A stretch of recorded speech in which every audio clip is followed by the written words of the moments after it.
Hello, everyone. Thank you for joining us for a chat over a dram, or as Chloe might say, chat over a coffee. I know. Representing the good stuff from Scotland. Yeah. Thank you so much for joining us, Chloe. I know it's just gone 8 a.m. for you in Scotland.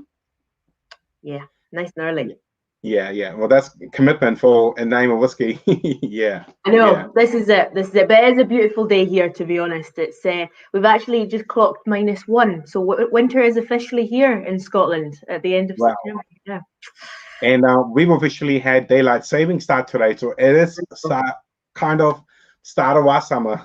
Yeah. Absolutely. But yeah, thank you very much for having me. It's absolutely lovely to be able to speak to you in person, in real time, rather than just on social media.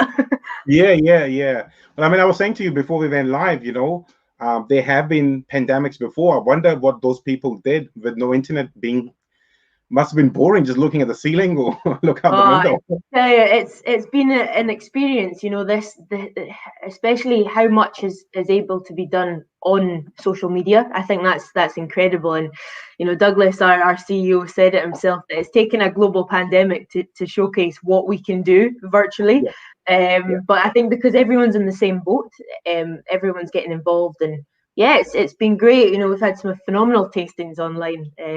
Of course, we can't wait to do it in person, but under the circumstances, fantastic. Yeah. And a very good friend of ours lives in Christchurch, David Bisland. He just said hello.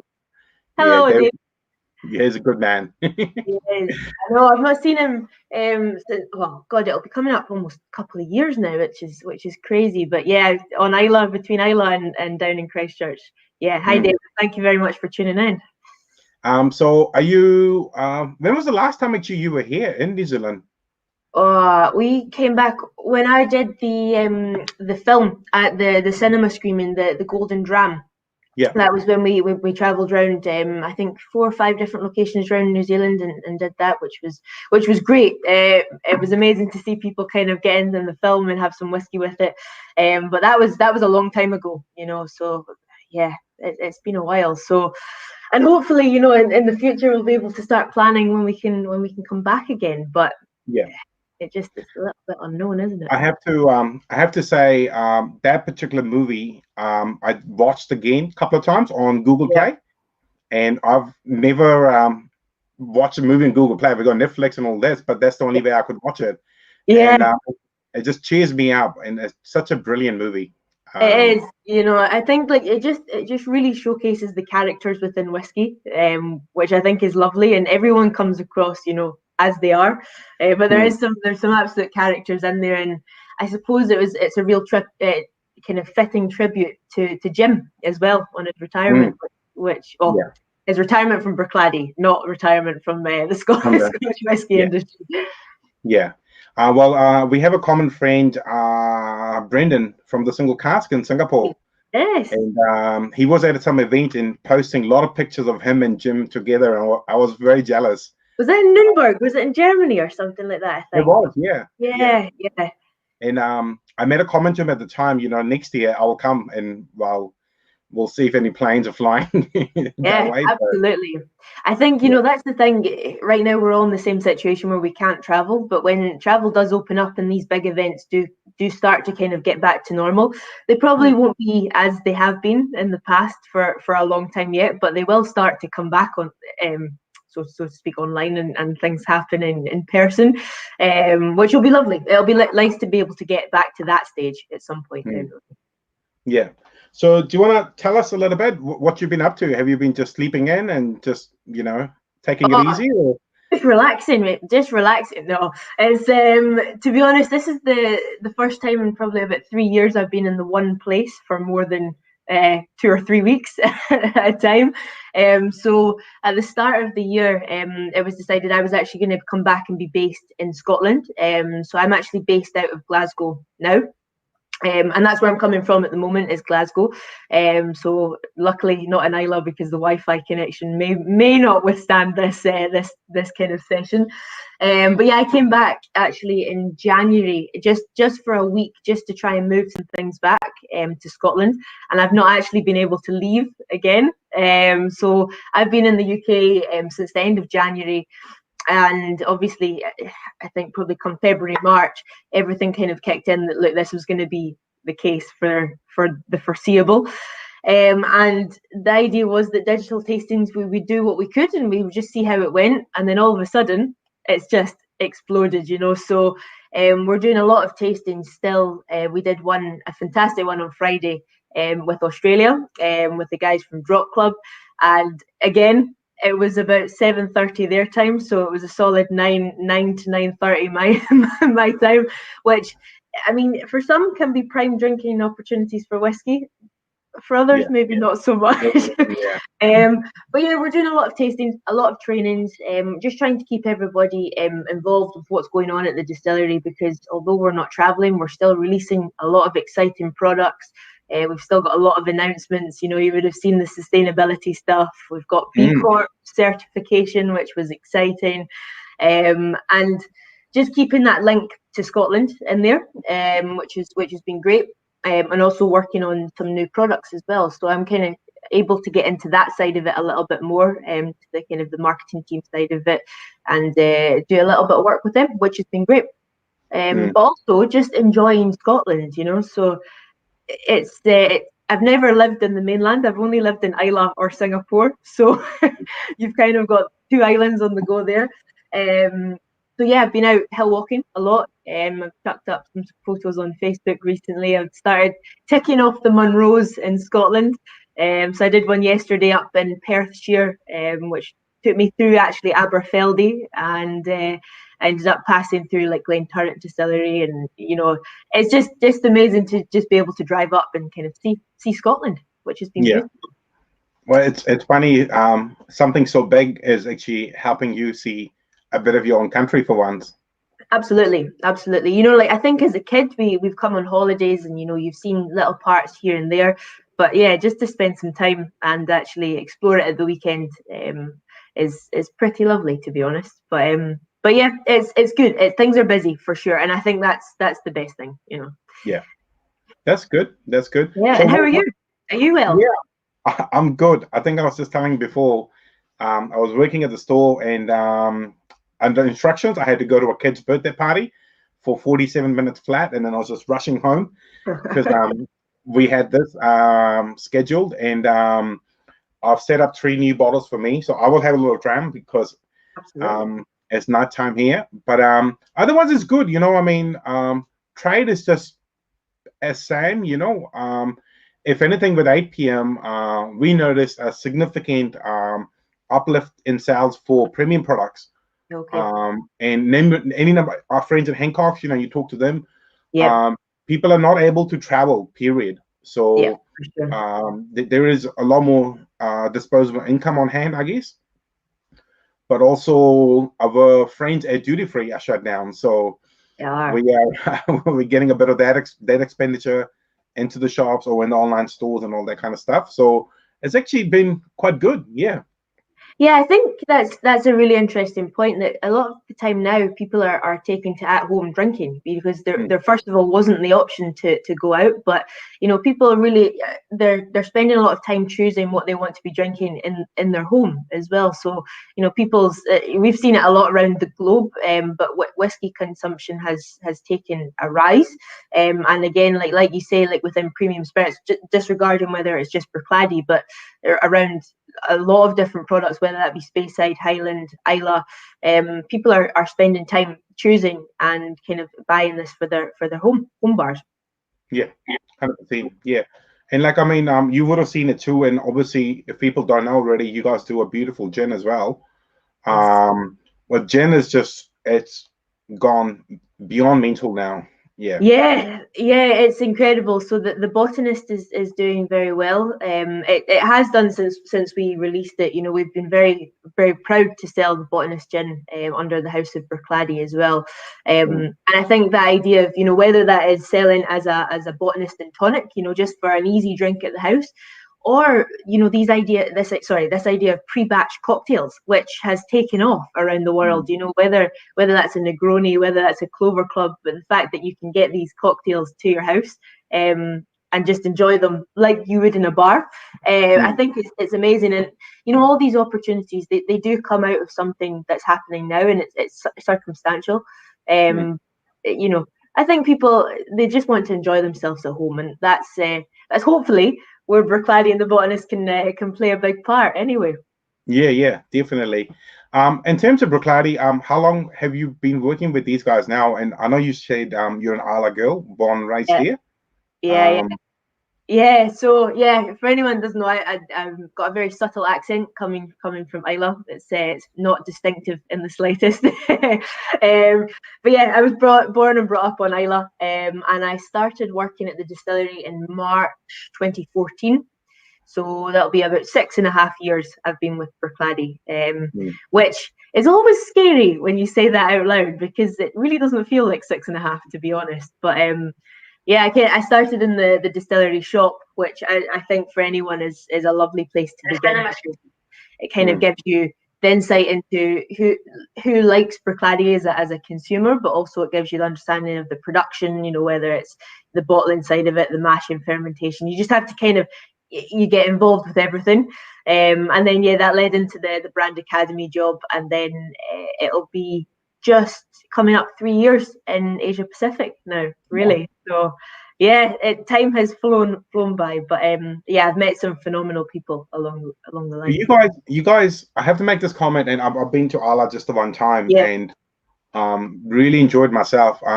You guys employ a lot of people, and I'm not saying that by just looking at company portfolio, but and I won't name anyone, but I've been to a lot of other distilleries on Isla, and there was a distinct lack of humans at those distilleries. And you come to Bruichladdich, it's such a busy place. The shop is so busy. There's 4 or 5 people in the shop, which I really enjoyed. And then the tour as well. I didn't do the actually distillery tour. I did the warehouse tasting. Amazing though. That 3 amazing whiskies in there. Yeah. And actually, it's. Yeah, I mean, there's a lot of people working there.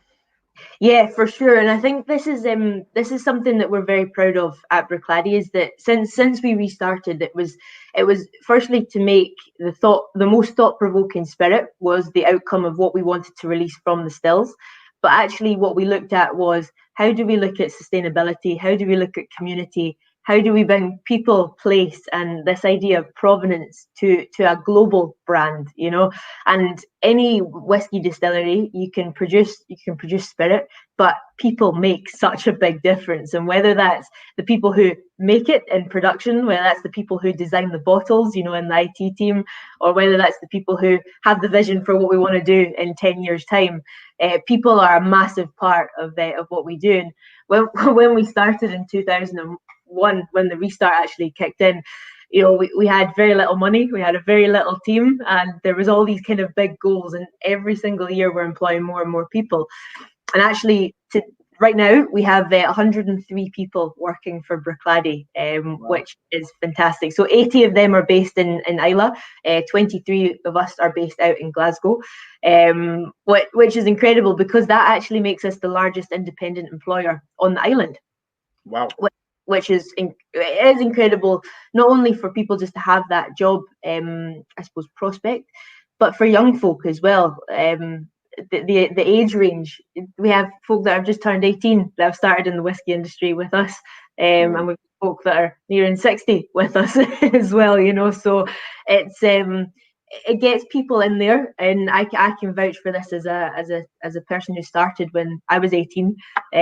Look, like the opportunity that comes from a distillery like Bruichladdich is absolutely phenomenal, and it offers young folk careers where they can stay on the island if they want to, or they can go off to Singapore and do something like that. So the flexibility and I suppose the commitment to people and places is phenomenal at the distillery. And I think we'll probably touch on that when we taste a Port Charlotte, with kind of we've really pushed this "We Are Isla" message, and the baseline for that is community and people, and that's what we build it on. I want to show you a picture, but before that, can you see the comments that are coming up on your screen? Yes, I can. Sorry, I've just clicked it there. Can you see Kara's comment? Where are we? She's at the second to bottom. Second to bottom. I tried to wait for the tastings before getting into Port Charlotte. Oh, okay. Yeah, that's all good. That's all Yeah, right. Hey, and I mean, you guys can drink. You guys can pick anything you want to be drinking right now. I actually want to start drinking as well, but I want to show you this picture. I don't know how well the camera will allow. Oh, this is the warehouse tasting, huh? Mate, this is, and I mean, like you, I've hosted hundreds of tastings, and Yeah. I always show this picture because directly before this, I was in Speyside and I went into the Highlands a bit, and no one would let me take a picture in the warehouse or in the distillery. There's all these big signs, don't take picture, health and safety, and this and stuff. Yeah. And I went into Bruichladdich, and I love Bruichladdich, and the guy's like, do whatever you want. You want to push that barrel and get crushed under it? Just go for it. Do whatever you want. Health and safety disclaimers, everybody. Yeah. No, but it's so true. So true. Yeah. And I'm like, I'm just taking selfies and this and that. And he's like, do you want me to take pictures of you? I was like, yes, please, thank you. This is awesome. Yeah. And it's so good.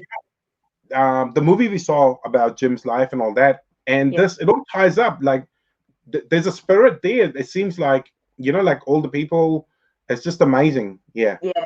It's something that we're always going to try and capture, regardless of how big we can get to or how small we are or how many people. It's always going to be a part, and I think it creates this personality. Like Bruichladdich is known for being this brand that's super experimental. We've got a ton of stories to tell, and if you ask anyone in the distillery, you're prepared to be there for a couple of hours because it's not just one story, it leads off into so many. But like yourself, like that, you've come all the way from New Zealand to see Bruichladdich, and regardless of whether you go on a tour at like 9 a.m. or if you go on a tour at 5 o'clock, we want to give you the experience that you deserve, like as an enjoyer of Laddie, but the people are phenomenal. The tour guides that are there at the moment, the guys that are up in the warehouses, they're a laugh, man. They love it, and I think that shows. But you're right, we when you come up there, your camera's absolutely allowed out for sure, unless we give you something super special and we're like, don't tell anybody we've given it to you, then the camera has to get hidden. Yeah. Well, I mean, I genuinely do not remember the 3 drams I had from the cask. Yeah. We got a few top ups.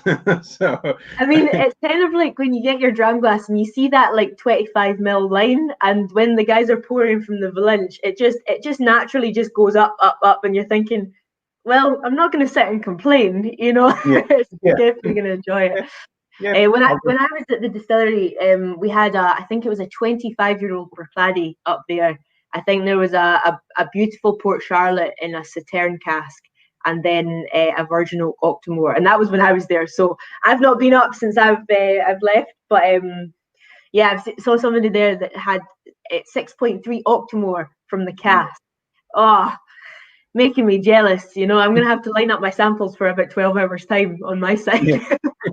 I just also want to share with you, and you might laugh, but I fell in love with this when I was at the distillery, and I bought 6 of them, and I bought a whole heap of bottles, which you can buy the bottles from the shop and they will ship it directly to you, which was so good because I desperately wanted these bottles, and I shipped myself 6 of these, and I thought I'd be the only one in the country, and then they started putting them in the gift bag.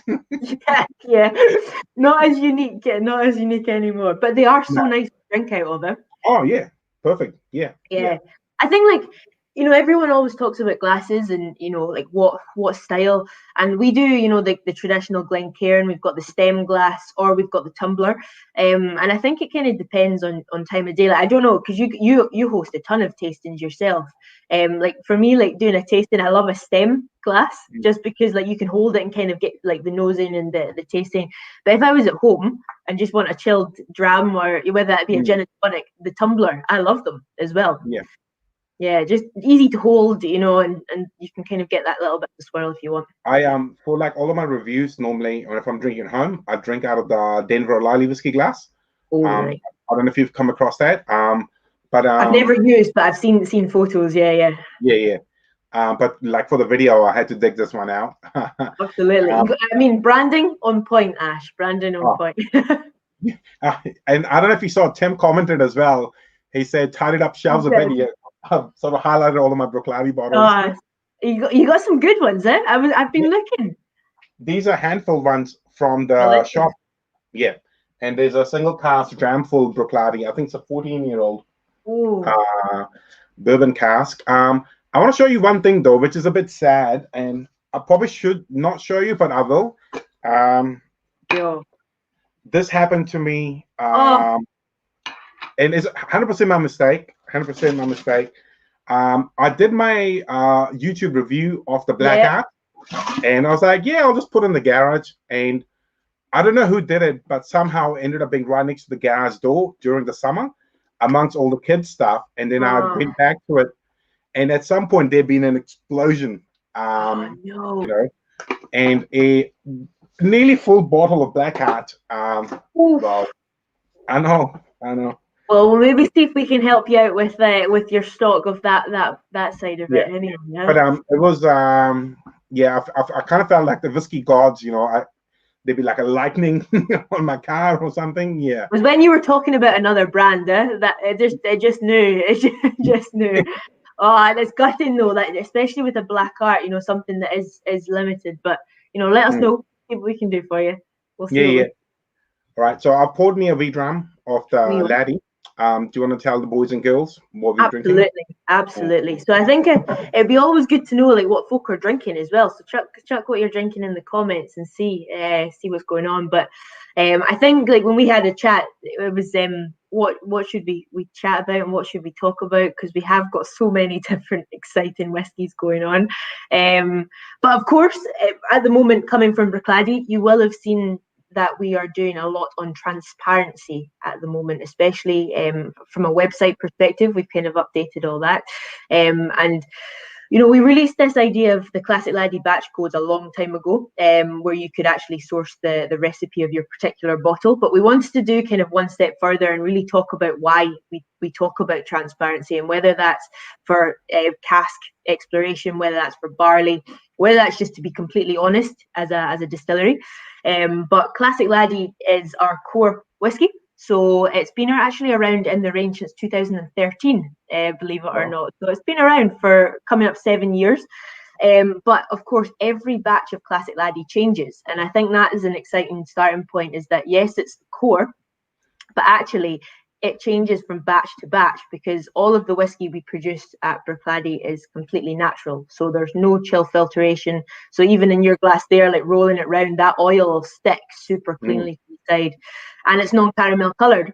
So every batch of Bruichladdich, Adam has to try and get extremely similar. But there will be little fluctuations from time to time, because casks are natural, the spirit's natural. When we use different barley varieties, different cask types, you're going to have a little bit of indifferences each time. But the Classic Laddie core range, the house style, so super light, very, very elegant, very fruity, and it's got a lot of that barley, very malt rich flavour profile. But we get a lot of green fruit, which I think is a lovely kind of texture and flavour profile that you get. So you get that pear, kind of green apple, which is really exciting. But of course, on the bottle itself, the first thing that folk probably notice is the colour, especially on your back bar or your back shelves, Ash. It doesn't stand out in the slightest, does it? Well, you wouldn't, that particular colour, you wouldn't associate it normally, you know, with a Scottish whiskey bottling. Exactly. And this was the first thing we wanted to do, is let's challenge people's perception and let's challenge convention within single malt. You know, does whiskey need to be in like a black or a brown cardboard box, or, you know, a green box to be a great single malt? So having this bottle, it asks questions. It definitely divides people. Some folk love it. Some folk are like, no, I like my traditional stuff.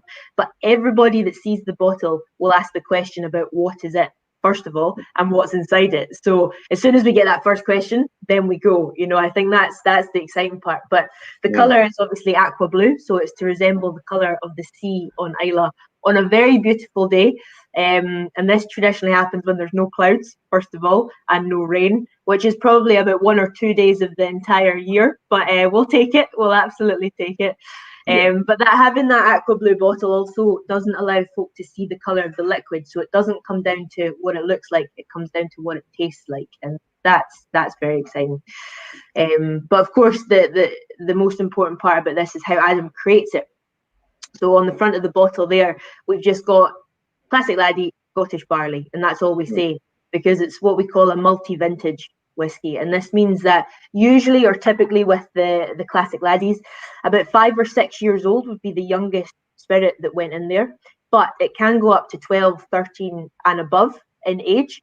So the most exciting thing with Classic is when we actually start to look at the casks that go in, it's not just the older casks, it's not just these casks that kind of add a little bit of flavour all combined. It's actually some of the most premium casks we have in the warehouse, you know. So we're using beautiful wine casks or sherry casks or first fill American oak casks in here. And on the, I don't know if you can show folk on the back of the bottle that batch code. So it's a 5-digit code there. So it'll be like, for example, 19/199, just at the bottom above the barcode there. And this is the rotation number.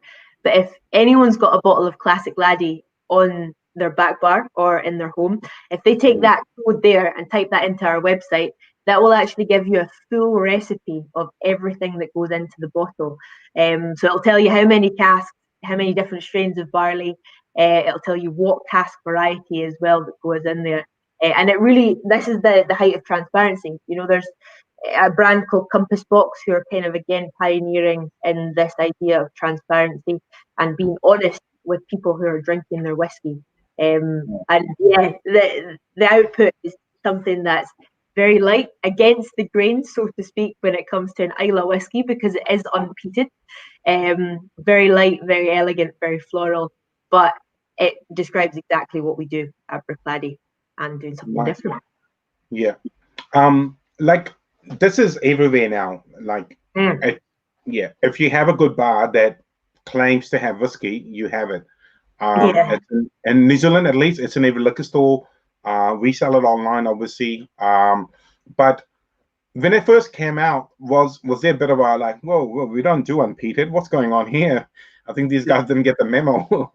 Yeah, you know, I think like when we restarted at Bruichladdich, we kicked off with unpeated, you know, and this is what we were going to lead with as the main brand. Of course, we distilled Port Charlotte first, which is quite an exciting story as well to come to. But Bruichladdich was going to be our lead brand, and it was going to be something because we had removed the malt floor in 1960s. Traditionally, we were going to stick with that. We were going to stick on that route as well. And when we said we're going to release an unpeated whiskey as our core range, everyone went, do they know they're from Islay? You know, the home of peated whiskey, you know, the home of smoke, the home of medicinal iodine smoke. And we said, you know, Islay should be used as a place and a provenance driver. You know, we should have connections to Islay all the way through the production, but it shouldn't determine flavour profile. It should just determine where that liquid is related to. So we kicked off with Bruichladdich, and then, you know, we released some amazing whiskies. In the first 11 years, we actually released over 436 different varieties of bottle. So for anyone that's collected them all, very, very well done. And I hope your bank account looks okay now. But then, you know, when we came out with this Classic Laddie, everyone went, my goodness, they're still doing unpeated. They've given us an aqua blue bottle, and it's completely different. So we had a lot of backlash. You know, people said it's not a true Islay, it's not something that we want to get into. But we stuck true to what we said, and you know, we of course at that point were releasing Port Charlotte and Octomore, and we said this still to us describes a classic Bruichladdich, hence the name Classic Laddie, describing the house style. And the house style is very, very light, and it's very elegant, you know, especially when you look at your Lafroig, your Ardbeg, your Lagavulin, very different. And that's something that we should be proud of and not shy away from as well. But like you say now, it's growing, and more people are tending to either know of Bruichladdich, or they kind of know of Islay as a whiskey region, I suppose you could say. And people are coming on board with what we're doing. You know, we always say with Bruichladdich, it's not just as simple as releasing a whiskey and that'll be it. We always need to explain why we've done it, because there's so much story behind it. So Adam, like throughout the year, will be making Classic Laddie consecutively, and actually within 2020, we've sold a lot of classic Laddie because people are looking at that kind of, first of all, an entry point into the range, and I think it's a really good kind of standing point that encompasses all the values of Bruichladdich, but flavour wise it's ridiculously good, so that helps. But also folk that have maybe tried your Black Arts, your Bear Barley, your older whiskey, they can go back to classic Laddie because it's the entry, but it's still very complex as a whiskey to sit and enjoy. So for sure. How do you enjoy it? Well, it didn't last long. I mean, that's all you need to say, really. That we'll take that as a compliment. Well, it's gone. You know, it's such an easy dram. You know, it's yeah. You can enjoy it.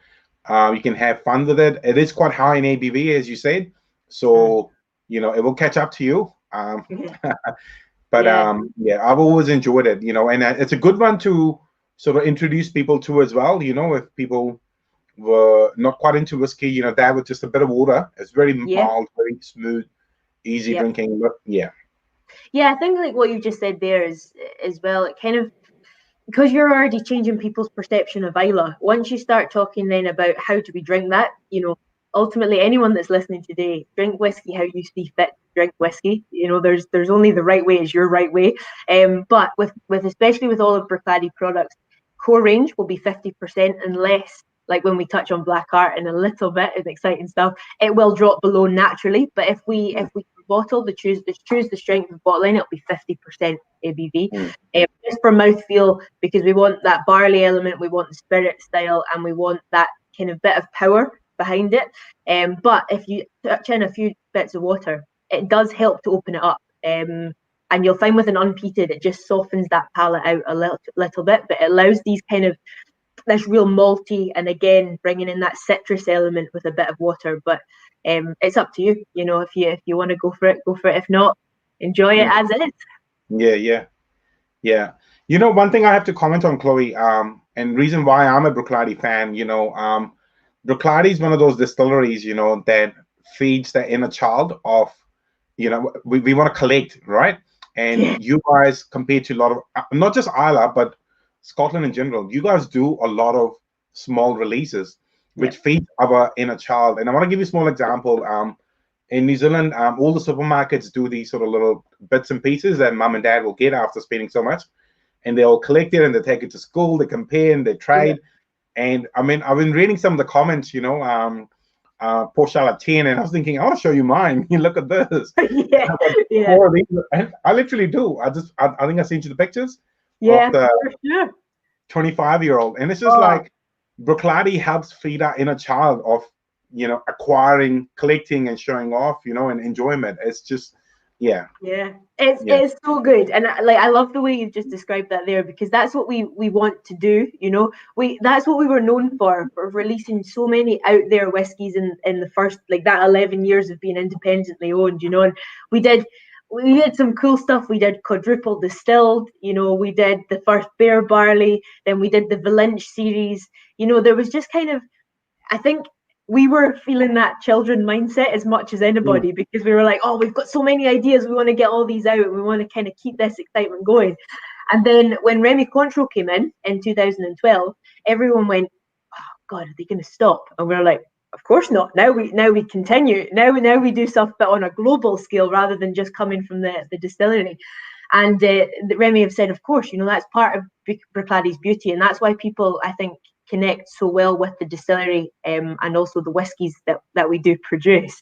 It's what got me like hooked. You know, like you see, like this, I think the one just I mentioned it there, the quadruple distilled spirit that we actually distilled at Bruichladdich, and then we actually ran a race car on the distillate on Islay with James May from Top Gear, and then we watered that down to 50% and then bottled it, you know. And you know, who would do it? It's just a Bruichladdich thing, you know. And stories like that, they go on for years. Like, they're just going to be part of history.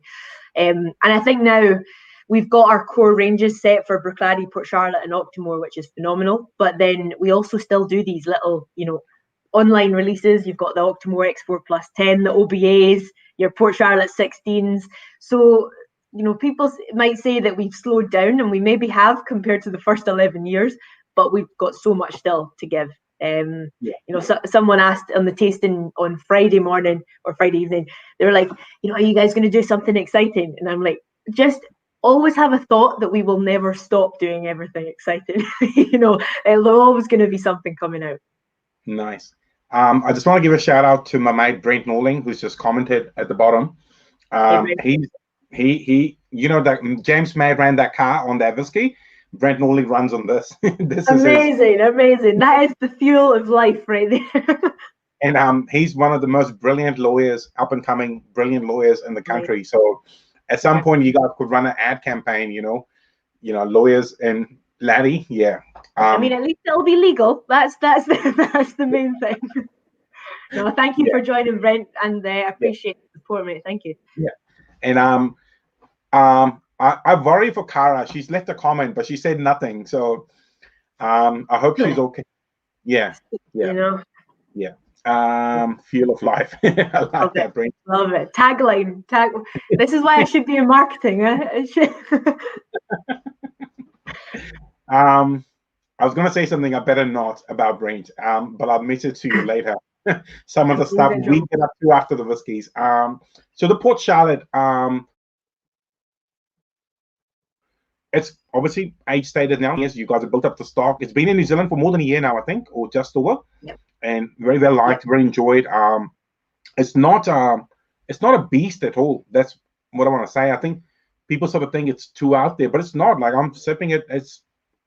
But I drink way too much Octomore, so the palate is a bit. Awesome. Is there too much Octomore? You know? Nah, no. Never. Chloe, there's literally 2 boxes of it just here. And I think to the boys at Hancock's, I'll admit to the fact we don't sell a lot of it. It is a bit of a premium product. Most of the people still don't understand it, what it's all about. And every time there's a new release, I'll tag heaps on it. It's like, look, worst comes to worst, I'll drink it. It's no problem. Yeah. You are the drinker of Octomore. We do see a lot of posts coming from you. And talking of posts, you did the 7.3, which does match your truck very well. Yeah, the white with the white. Yeah, absolutely. Yeah, we shipped and unfortunately I'm down to the very last 10-year-old second edition. Nice. We sold our second last one. But it's okay, you know, more stuff will come. And that's what I love about you guys, you know, there will be more releases to collect and enjoy, you know. Tell us a bit about this one. Awesome. Yeah, so like you say, that's it's been in New Zealand for about a year. I was lucky enough, this was part of the Golden Dram. We had a Dram of Port Charlotte 10 as well, so people were quite content. I mean, it's maybe the future of going to the cinema, to be honest, having a whiskey and watching a film. Who would have thought? Yeah, people are not coming to the movies. Give them whiskey; they will come. They're coming in the floods of people, you know. But of course, Port Charlotte has been around since 2001. So we distilled that when we restarted Bruichladdich, and when we first released it, it was released in a very similar bottle to the Bruichladdich, you know, in that Oslo design. And we did the Port Charlotte Scottish barley, we did an Islay barley, and we did some cask variants as well, which were excellent. But it always kind of got forgotten about. I think because you had the Bruichladdich, which are unpeated, and it's the distillery name, first of all. Then you've got the Octomores, and it's this super heavily peated, or world's heaviest peated, or ppm. And then Port Charlotte kind of sat in the middle, and we're like, Port Charlotte's such a cool brand because it's heavily peated, but it's Islay, but something completely different to the normal Islay whiskey, which is exciting. First of all, you know, usually it's that medicinal or that iodine smoke. But Port Charlotte gives you barbecue, it gives you meat, it gives you oil. You know, it's rich and it's so flavored. So we knew we needed to give it more time to get out of the middle child syndrome that maybe had been attached to Port Charlotte for many years. And that came in the shape of a new bottle. And we are Islay as a message because we wanted to promote why this was an Islay heavily peated whiskey. And we released this in 2018. So we did a Port Charlotte 10. We did an Islay barley 2011, and we did the MRC, which has been a very popular release as well. Ridiculous stuff. So good. I know, thumbs up from everybody. Yeah. Oh yeah, it's like it's too good. Yeah. It's amazing. Yeah. And I suppose the conversation goes beyond just releasing a new whiskey, and that's the main part, is that when we actually start to look at Islay whiskey, we can then go into what is the definition of an Islay single malt whiskey. And when you look at the Scotch whisky regulations, out of the barley, the malting, distillation, your water and your bottling and warehousing, the only one part of that needs to be done on Islay is the distillation, so that the mashed, fermented, distilled. Other than that, it doesn't need to have a connection to place, or it doesn't need to be connected to the distillery itself. And we thought this is quite crazy, because if we're using the Islay name that's known so much around the world, we need to have that connection to Islay, whether that be, again, through the community, the people, but the distillery and the production as well. So out of all those things I mentioned, we actually do everything, or will do everything, on site by 2023. So I don't know, for those of you who are tuning in today, some exciting kind of updates from the distillery is that we are still on track to have our own maltings at Bruichladdich by 2023. And this will do all of the Islay barley releases, whether that's Bruichladdich, Port Charlotte, or Octomore. But of course, when we talk about Port Charlotte and Octomore, we have to have peat, which means that we will start to experiment with Islay peat as well moving forward. So are you going to have you'll have like a 3-story set up like Lefroy and them? No, so it's going to be a little bit different. So right now, for anyone that doesn't know, we use Baird's malting in the north of Scotland, up in Inverness, for all of our malt needs, whether that's unpeated or super heavily peated, and they use Saladin box malting. So we're actually going to stick with the same process as Saladin box, and that means that we can do ample amounts of what we are required to do, but it also means that it happens in one box. So that means the steeping, the germination, the kilning, everything happens in that one box there. So for space, it's a little bit more accessible. Floor maltings would be phenomenal, but for size and for the time it takes, it doesn't make sense, especially because we're building this from scratch. I say we, I'm definitely not getting involved in that part of the process. But all this plays a big part, and we are Islay is production, but it's also place and people and provenance. So I think Port Charlotte encaptures that as a brand. But the Port Charlotte 10 is fantastic. So I hope you guys are enjoying it. It's a 10-year-old Port Charlotte, as it says on the bottle. But within that, you've not just got a straight bourbon maturation, because again, it's Bruichladdich. We don't do things like that. But it's 65% first fill American oak, 10% second fill American oak, and 25% second fill French wine casks. So again, that's why you get that lovely honey, you get that creme brulee, but then you get that lovely citrus barbecue smoke with that dryness, and that's the wine casks playing a massive part. So I get that lovely lemon, honey, and then smoke that comes through, but very different. Yeah. Andrew, I won't say the last name. He's just bought a bottle of the 10-year-old with the gift pack. So I hope you realize he will get 2 of these. These are awesome. Yeah, we just had the gift packs come in 2 days ago, actually. Amazing, great. Yeah, we had the Laddie ones, but the Port Charlotte ones have just come in, and they're worth it. Because I paid a lot for them at the shop and paid even more to ship them. But now you are lucky that you get it as part of the the gift pack. What did David say? Osh will be happy with that malting, no staff and monkey shoulders. Yeah. We're not chucking anything, David. It's all going to be done in the boxes. Yeah. I want to tell you something real quickly. Lately, I've become very partial. If you haven't seen from my Instagram, very partial to cigars, and we'll have one when you come back. But lately, some of the heavy sherry stuff or long aged stuff with insane amount of oak there with a nice Maduro cigar, it's just magical. The flavors resonate. And reason why I brought it up, I was at the store today and someone forwarded me this video. I don't even know what the brand is, but literally it's a 20-minute video. This guy comes on in this beautiful lounge. He puts a bottle down, lights up a cigar. He doesn't say a word for 20 minutes. He just sits there, just smirking, and he's just drinking this whiskey. And it's like, I felt so just as peaceful as him. And reason I'm saying that, that's what I feel like doing with this. Black Art. The flavors and smell, it just keeps going.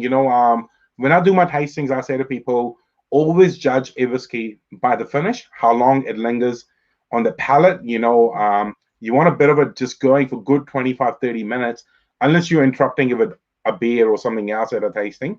But if you're just drinking the whiskey, it should just keep going. And this just it does it. It does it. Yeah. I mean, maybe we should take note of that guy's video. 20 minutes of saying nothing. I don't think there's been about 10 seconds of us not saying anything on this one. Yeah, but I want to add, and this will make everyone laugh. He was drinking Canadian Club whiskey, so wow, not much to say. It's a whiskey. But I tell you what, and it's something. Remember, they said it. Was it Charlie McLean that said it on the Golden Dram film, that they bought this cheap Scotch. They didn't even know the name of it, from the little liquor store in Scotland. They went fishing for was it salmon or trout, and they were drinking it, and they said that's the best whiskey they've ever had because of circumstance. And I think that it sums up so many kind of people's experience with whiskey. Is the whiskey has to be great to enjoy it, but it's circumstance and where you're drinking it, who you're drinking it with, and it can really change a whole perception of whiskey, like where and when you drink it. Yeah, 100%. But I think just company you with, it's just it adds to the occasion and the experience, obviously, and it's a conversation, and whiskey luckily does that. Gets us talking like we're talking now.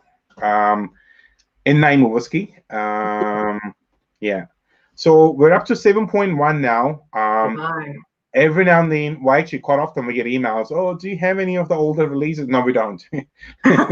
Disclaimer right there. Yeah, you've missed the boat. Go on whiskeyauction.com and pay insane amount of money, because collectors don't let go of these. They love them. Yeah, the Black Art series is fantastic. And Jim, when he was our master distiller, really created something special in people's minds. When they think of Black Art, they do think of they think of Black Art as a series now, and this evolution of cask over time. But I think it says a lot, first of all, for Jim as a master distiller, because we released so many whiskies that we told you everything about. And this was something that we were known for in the industry, was being that transparent. And when Jim said, I want to release a whiskey that is my choosing, I want to look at my cask selection and pick what I believe to be the most premium casks in the warehouse that complement each other. I'm going to release that, and I'm going to tell you absolutely nothing about it. That's massive, in the whiskey industry. And everyone was like, oh God, is that going to work? Because we want to be telling people everything. And I think still to date, even with Adam's releases, there's an element of people want to know, but there's also an element of like, okay, we trust the head distiller by now. We've got our faith let in him, and he's not going to put something that he doesn't believe in the bottle, bottom line. So I think this as a whiskey, whereas maybe some represent the distillery a lot better, this represents our distiller and their mindset at Bruichladdich as it currently stands.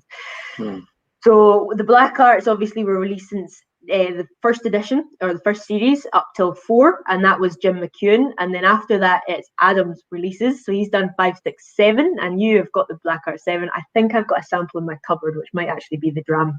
You never know tonight. I definitely don't have a full bottle though, so you're winning on that front. But Black Art, Black Art. There's 6 of them, just like the. I don't want to know. I don't want to know if it's. I've got lots of them. Hours of flying right to get there. No, I enjoy it for sure. And I think when we released Black Art 5, everyone remembered the 4 because it was Jim's last. And Black Art 5 was very subtle. It was very elegant, and it was very, very different Black Art. Black Art 6 kind of came in, and to me, I don't know the cask types either, so I can't even give you any heads up. But to me, like, it resembled almost a sherried influence, because it was like that dried fruit. It was kind of a little bit of that stone fruit, a wee bit dry on the palate, a bit of spice. But Black Art 7, out of Adam's releases, is definitely my favourite of the 5, 6, and 7. I just love it. Like, the nose on it is ridiculous. It's got like that kind of stewed fruit nose to it, which is just ongoing. And when you taste it, it just lingers and it sticks to your palate. That kind of apricot, you've got a bit of the mango influence and that citrus element at the back. But of course, this is a 1994 vintage. And with 1994, this is a really kind of pinnacle year with Bruichladdich, because it could have been the last ever spirit that was distilled at the distillery, because we shut down in 1994. But of course, no one knew that 25 years later, this would be being bottled to be sold around the world, and people would be wanting this liquid. You know, people would be excited by it. So it is limited because of the stock that we have. I think now, 1994 and before, we have about maybe 600-700 casks altogether. So it's small, 600 to 800 casks, sorry. So it's limited. And this one is 12,000 bottles globally, but each of them is individually numbered at the back on the back label, so you can see. But the beauty of this is it passes through 3 generations of head distillers to get there. You know, you've got the people from 1994, you've got Jim, and now you've got Adam. So to release something 25 years old, cash strength at 48.4%, it's elegant. You know, it's delicate, but it's powerful at the same time. Like, it sticks to your mouth and it draws these oils out. I never drink Black Art with water, just because of the age, I think, and because it's a little bit lower in ABV naturally. But yeah, it's a phenomenal whiskey. Oh, I love it. It's how do I say it? Like, you know, I get loads of, like, at the moment I've got loads of tropical fruit. I'm getting a bit of mango. I'm getting loads of honey. There's loads of honey here. Yeah. It lingers and lingers. But obviously I bombed and I did on purpose, because you told me to do it a different way. But lately I've been having like a solid smoke bomb. Yep. Then I moved to something sherried, and I find more of the sherry sweetness. If it's a good whiskey though, which this is like one of the best. The sherry character exemplifies, because, you know, it's my own way of thinking. Everyone's different, as you said. Enjoy it. Just don't put Coke in there. I did an Instagram post about that. There's no need for that, people. I like that. Just do what you like, but do this, you know. Yeah. But because on the Bruichladdich website, and everyone should go watch it. I'm not sure how to share. Maybe we can put a link up later. There's a video of Adam sort of like he's going up to some secret warehouse, and he's doing his bit of black magic, and, you know, not really saying much, and then seems like he's happy now, and then off he goes. It's that idea of creation, you know, like the Black Art does relate to black magic, and people just kind of see this black bottle. It's quite ominous on a back bar, you know, but if you take the bottle itself, you've got the design of it, the star being all from one, so it means all the ingredients combined, making this final liquid. And when you start looking at the logos, you've got the fire, you've got aqua, so water, like all the processes. You've got time, you've got mutatio being changed, and on the dove, you know, it's the kind of the first stages of learning, and it's all about this development, whether that be the development of the single malt, or whether that be the development of the master distiller, you know, or how whiskey develops over time. It's just about thinking about whiskey in a very different way. You know, it's not just because it's older that it should be seen as premium. It's because of the cask types that it's been in, because of the way it's been distilled, you know. So there's all these other elements. And I think what's lovely is that, you know, you've got the younger whiskies like your Bears and Organics, you've even Port Charlotte 10, but all of the whiskey that we've produced since 1881 has gone through the same mash tun. A lot of it has gone through the same mill. You know, a lot of it now has gone through the same stills from like the 1970s onwards. And I think that kind of homage to tradition is there, but we still want to do something different when we bottle it, you know, and when Adam goes to choose it.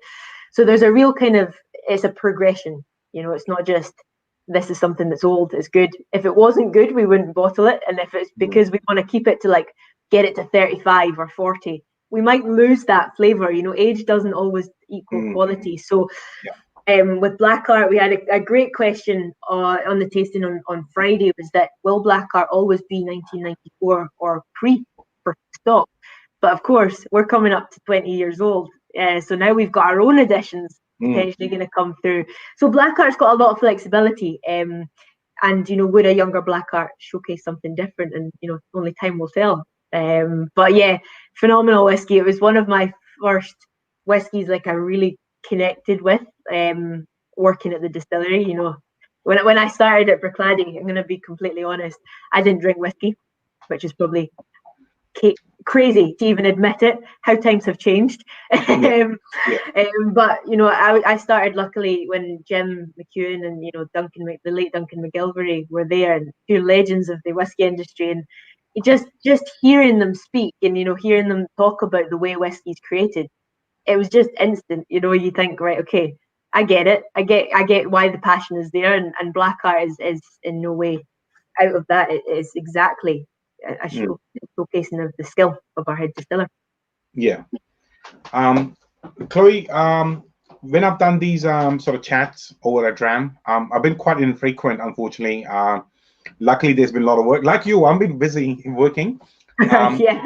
So when I've done them in the past, I ask my guests 3 questions, and in return, they get to ask me 1 question. And don't worry, you won't be quoted. Well, you'll be quoted. Everyone's watching. Yeah, I know. Right.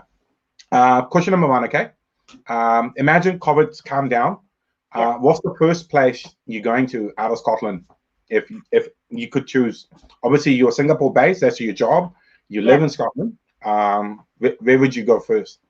Oh, is this work related or is this? Could be anything. Oh, okay. Good question. Well, New Zealand's got to be in that top 3, that top 3 places. I do need to come back to New Zealand. We could probably give you like an honorary citizenship if you could allocate more of this to us. I know. I'll just bring some stock through. To be honest, I think when we can travel, my holidays won't be a thing. I think it'll be pretty intense work-wise. So I do know where we'll be on that list, and I think I'm going to say like three places that I know will absolutely be on the list is, of course, the Pacific region, so Australia, New Zealand, but Singapore will be up there, and Japan as well. Oh, yeah. Nice. As well, I think like touching on, for me, like Asia Pacific is a phenomenal region to work with. Each country's different, each culture is different, each city is different. It's incredible, and Japan has always been one of those places that they just get like I really have kind of merged into Japan really well. The people are phenomenal up there, and we've made some really good friends in a place like Japan. So it's actually, in all honesty, it's one of the places that I've been to quite a lot of time on work, but I've never been on a holiday there, and it's somewhere that I really want to explore the whole country. So that would be somewhere maybe on a personal level I would go to. I actually, and before people say, but you can come and explore New Zealand. Before I got this job, I actually came to New Zealand for a month traveling, and did kind of like north to south, which was phenomenal. I think if I could move anywhere again, it's one of the places that is so related to Scotland. So I will back to New Zealand, but I think Japan is definitely on the list for exploration purposes. Nice. Question number 2, and this will be controversial because you will be quoted forever and ever.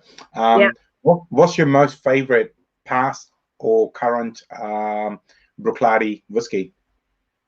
Oh, that's a very good question, Ash. So, to be honest, one of my favourite all-time whiskies, and I think it'll take a lot of beating because it's one that I've got in the cupboard, I've released, I've launched, is the Bear Barley release, and it's the 2008. So this is one of the first Bear Barleys that I've worked with, and I did a lot of presentations on barley, and I got real into the kind of details of Bear and where it comes from, and my God, that whiskey as a spirit, it's phenomenal. As a liquid now, it's ridiculous. It's so good. Please keep talking while I remove the last bottle available online. Oh, it's so much fun. Like it's so malt driven. It's ridiculous. The barley influence is there. Again, green fruits that come through. You get the Bruichladdich spirit, but just on its own. And like some of the experiences I've had, like launching it around Asia Pacific, they just trigger so many good memories. Especially when you kind of talk to folk that think that barley doesn't play such a big part within whiskey. It's like the eye-opening whiskey for them to try. So beer barley will always play a part with me. And yeah, any release moving forward. But something from like the archives, maybe your Cuvée series, but probably the Laddie 16, yeah. Oh yeah, I've actually I've tried it once, but just going back to the beer barley, I was actually just looking around. I had a little bit left in my bottle, but I thought it had this amazing depth of tropical fruit character. You sort of yeah, and so Daniel goes after bite. You can't look at that, zero stock. Oh. You can't ask who's your favourite child, Cara. You're right. Ash is just being super mean with his questions here. Quoted. But Daniel's a very good friend, so I will share some with him. But the bottle will remain in my possession. Yeah, it's awesome. It's awesome. But the good thing is that every year we're going to release like a vintage of that. So we've done the 2008. We're moving on to the 2010, which you guys will of course be entitled to. And then moving forward, there will always be additions. It's just the 2008 was my first experience of it, and I think that'll be why it sticks. While you're chatting, I'm just having a quick look if we had there's more stock available on the Hancock's website. We're gonna have to fight. We can stay friends. You can, and it's really cool. Like it leads into this like barley exploration, so you can look at Islay, you can look at Bear, you can look at organic. Nice. Well, sorry, David just mentioned there was two Bear barley releases. So the one in the silver tin was 2008, but it was duty free. I'm talking about the one that wasn't duty free. It was in the domestic range, and that kind of like pale, kind of matte green tin that Ash would have seen on the website as well. Yeah. Well, David is like he's a Laddie collector. He is. There's like everyone who works for Bruichladdich and maybe some key people, and David's up here. He knows about every release, and his collection is just phenomenal. Absolutely phenomenal. It's ridiculous. I've seen the photos on like his staircase, and it's like it's just piled all the way up. It's phenomenal. Of course you have both, David. I didn't think any less, to be honest. And knowing him, he would have just taken a flight somewhere so he can get it from duty free. Absolutely. Like, why are you traveling to Aussie for 2 hours? Just picking up a bottle. Yeah, as you do, just to come in. Yeah. Last question: If you were to be allowed to age whiskey in a particular cask, and luckily your company does mad experiments, but if you could leave something in a cask for 15, say 20 years, what type of cask would be the whole time? And that's for your enjoyment, because it's your personal cask you're going to go back to in 20 years. Yeah. Well, that's a big question, that one there. So to be honest, what I would probably do, if I'm gonna twist this answer, and this is the most Bruichladdich answer you might get when you ask people this question, is for the majority of its life, I would probably keep it in first fill American oak, like really good high quality American oak cask, just because of spirit, and I think it works well and it allows the spirit to shine through. But what I would do is probably pop it into a beautiful Sauterne cask, maybe like a 6 to 12 month finish. Let's say on that one. So how long in the bourbon cask initially? Maybe like a little bit young. I would say sub 10. Maybe like your first kind of like 8-9 years, and then maybe like the last year in Sauterne I would maybe do. And I'm talking Bruichladdich, so like an unpeated spirit. I think that would be my go-to. I think. I think like in this industry, there's so many cool like sherry cask, cognac cask, rum cask finishes. but I do think bourbon or American oak allows the distillate to speak of itself. But then given that like level of fruit and that level of citrus and that dryness, Sauterne does some amazing things. And the stock that we've got in this warehouse at Bruichladdich, I'm basically thinking about what I could potentially like steal from Adam without him knowing too much, and we do have a lot of Sauterne casks in there. But yeah, for me that would be my go-to. Yeah, we actually Kenneth from Cadrona Distillery, I don't know if you've actually met him before. He's watching, I don't know if he still is, and Soren, my mate from 1919 Distillery. So both of them be just writing down bourbon cask and putting it into sortiness. Yeah. I'll buy one. If you've got it, I'll buy it. Yeah, cool. But Chloe, can I ask you my question for you then? Yeah, I was going to say, go for it. Yeah. Okay, so we've obviously chatted about Islay and chatted about Scotland quite a bit. But out with Scotland, which country do you think is producing some of the most exciting new styles of single malt at the moment? Some of the best. Oh, so I like Japanese whiskey, right? Sure. I can't afford Japanese whiskey. Can they? Can anybody? But you know, I got taken on a corporate trip by Asahi to Japan last year, and I stayed on at my own expense to go to Hakushu and Yamazaki. And one of the best thing was at the you can't buy the bottles at the distillery. It's ridiculous. It's absolutely ridiculous, the whole Japanese whiskey industry. And but they have these beautiful bars where you can try up to 25-year-old Hakushu or Yamazaki at a very reasonable price, very reasonable. And I drank all of the Hibiki, all of the Hakushu, and all of the Yamazaki to my heart's content. All of the Hibiki up to 30-year-old, and Hakushu and Yamazaki to 25-year-old. And like to give you an idea, a dram of Yamazaki was only about 40 Kiwi dollars. But they limit you to one dram, and you can't fake it. And it was hard to hide this Indian face amongst the 200 Japanese people. I haven't had one yet. I'll have another one, please. Right? Yeah. But they're very good, and I think the spirit, both the Hakushu and the Yamazaki, and I've had some Nika as well. Nice. I haven't had old Nika, unfortunately, but the spirit is so nice. Like especially the Yamazaki, such a clean spirit out of the work obviously you guys do in Scotland. I would like to be drinking it on a very regular basis and a lot more of it. I see all these Instagram posts of different cast releases and stuff. We never get them, especially not in New Zealand. Yeah, it's difficult. Like I completely agree with that. I think if we were able to be tasting quite a lot more and kind of understanding the styles and that progression almost of Japanese whiskey, it would be pretty cool. Of course, there are some limitations, like you've just stated there, but it's a cool place, a cool industry. I like that. And can I just add, and hopefully my friend Kenneth is still watching. I would like to think Cadrona's spirit.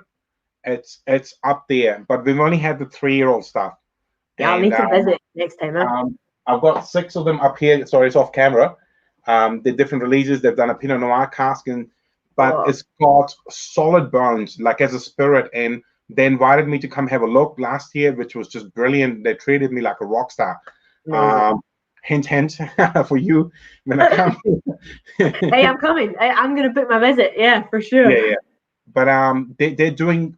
Yeah, it's amazing spirit, and obviously, as you might know, no expenses spared on their part. Making sure quality is highest and all this and that. Can I just ask? We've just gone over the hour. Is there anything exciting you could tell coming for New Zealand, or is it all still?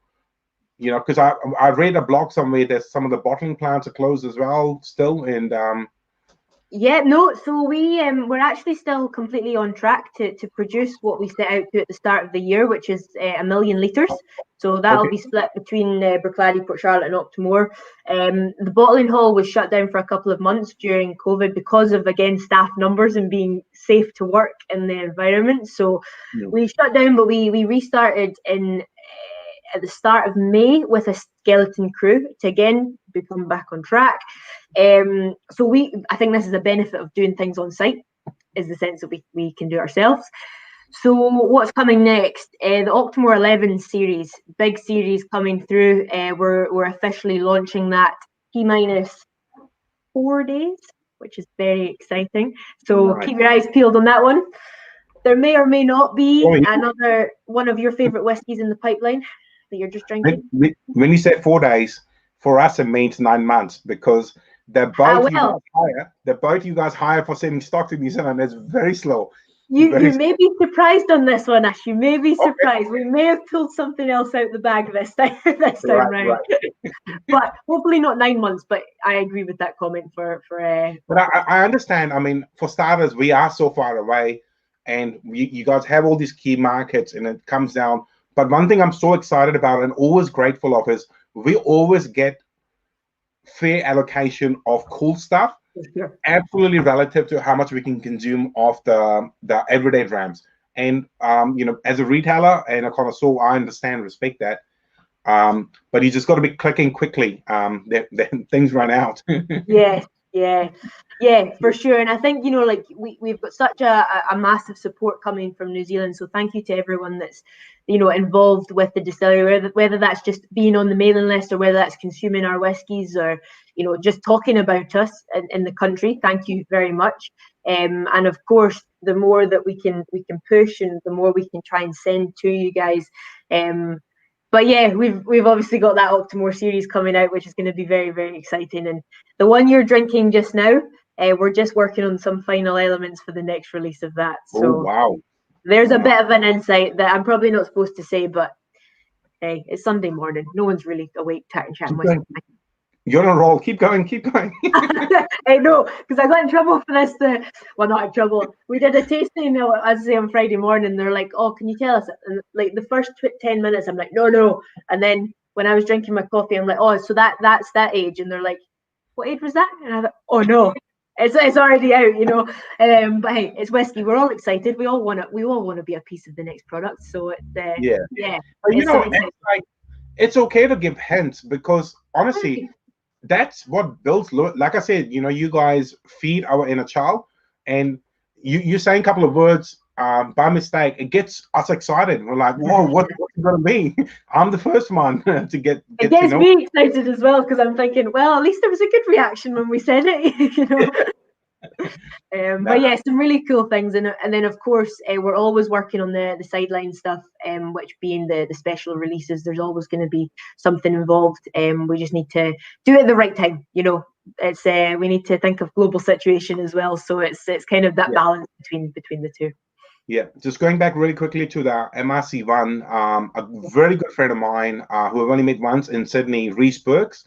He gave me a sample. Do you know Reese? Yeah, I do.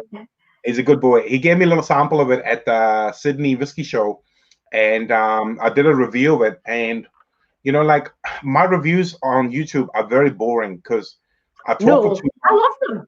Yeah, but my mate, the lawyer mate who likes the Laddie, he said it's like watching paint dry, and it's like, no man, I'm nosing this, and it's changing as I'm nosing it. This is magic. This is not a one-dimensional 40% ABV whiskey, which works for people. It's good for mass consumption. But these special releases, they're cask strength. They've done a second aging. It changes as you're tasting and nosing it, and you want to spend time with it. So. Yeah, and like the cask exploration series from Port Charlotte is phenomenal. Like that MRC is probably one of my favorite cask strength Port Charlottes we've ever released. It blows a lot of things out the water for me, and just like for you guys moving forward, just so folk know, is we'll always have that Port Charlotte 10 there. We'll always have an Isla barley, but the vintage will change. But we'll always do a cask exploration series as well. So the one that will replace the MRC is the OLC, and that's a Oloroso sherry finish Port Charlotte. So you will see that coming through as well if you've not already got some in front. But yeah, these cask exploration, like Port Charlotte at cask strength, is just a whole other element as a whiskey. So yeah, it's ridiculous. We've released so much, and I think, like Adam says it himself, that Port Charlotte is just a whiskey that can capture so many different variants of cask, so many different styles of that smoke, that richness, that meat, that barbecue. But then as soon as you put it at cask strength, it just changes that profile again. So usually these cask strength releases are about 30,000 bottles globally. So they are limited, but they're not in and out straight away, you know. Yeah, I was just getting a picture for the gram. Awesome. I'm excited. I mean, thank you so much. Like, it's been well, maybe that should just be like a piece every Sunday morning. This is maybe the best way to start the Sunday morning. Yeah. I'm getting hassled by the wife. Like I shared with you before, I'm midway between a 6-year-old's birthday party. It's like, you people are not understanding. The 6-year-old, you know, it doesn't care Uncle Ash is not here. He's made an appearance, and I'll go back to it. And Absolutely. if they're lucky, I'll take one of these bottles with me now. Party. Yeah. But Chloe, I really want to thank you. I've always been a pleasure to chat with you. And thanks for arranging this. This has been awesome. And we've had a lot of comments, a lot of people watching, but I always find these enjoyable because I actually end up learning something which then I can use in the tastings or when I talk to people about the brand. And it just happens. I love Bruichladdich. I know you're a fan yourself, which does help amazing. You know, it's always lovely to speak to folk that don't know us, to speak to folk that know us really well. It's amazing, but to speak to folk like yourself who are just like that love the brand. Yeah, you can't beat it. You I showed you the picture. I mean, smiles don't lie. That was they don't, man. They don't. The happiest moment of my life. You know, being in a kid at Christmas. Yeah. Cool. Well, thank you for your time, Chloe. Thank you everyone who was watching. Leave some comments. I can try and answer them later. Otherwise, it's just been a brilliant session. Thank you to everyone that's joined, and I hope you have a wonderful Sunday evening, and hopefully see you in person soon, wherever or whenever that may be. Yeah. So Chloe, I'm going to end the broadcast and have a quick chat with you after. Yep. Thanks, everybody. Bye, guys.